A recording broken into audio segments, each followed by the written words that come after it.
He has forgotten all of it. I felt myself slump on the inside. Oh, Papa.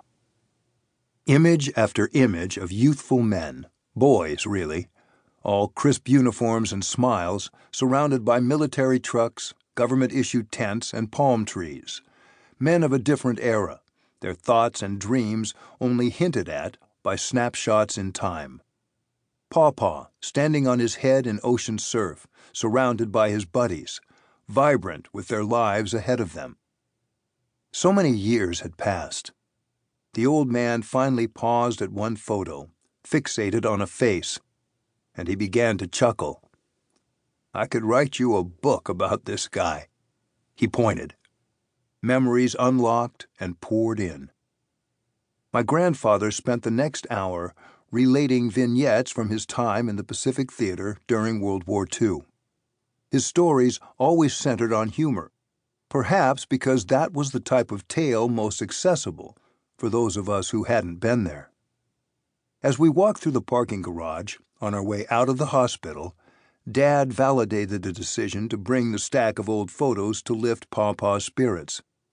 That was probably the best medicine he could have had. My grandfather hung on for a while longer, but his cancer ultimately took him from us. I secured his Good Conduct Medal lapel pin to his coat when I said goodbye to him. It felt right to bury him with it. And sadness aside, I was proud to see the American flag draped over his casket at the service. His best friend had been one of the first American casualties of the war, killed in action aboard USS West Virginia in the attack on Pearl Harbor. Weeks later, Pawpaw learned my grandmother was pregnant with their first child, and the following fall he had to leave her and his newborn son behind in Austin when his draft number was called. He didn't see his son again for more than 3 years. When he stepped off the train just before Thanksgiving in 1945, wearing his Army dress uniform with a ruptured duck, honorable discharge patch, a little boy at the 3rd Street Depot recognized him from photos mailed back home and came up to hug his legs. "Hi, Daddy," were the first words my grandfather ever heard his son speak. That little boy, my father, stood next to me some 60 years later at Pawpaw's graveside service.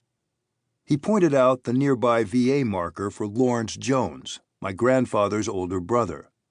Uncle Lawrence, now he was the one who saw real action in the war. But he never talked about it. He never talked about it. Those words resonated, filled me with intrigue and yet sadness.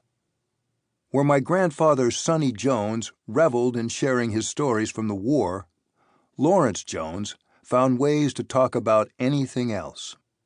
Lawrence never had children, yet he was always so grandfatherly to me. He was the oldest brother, married long before the war. How was he the one who ended up in combat?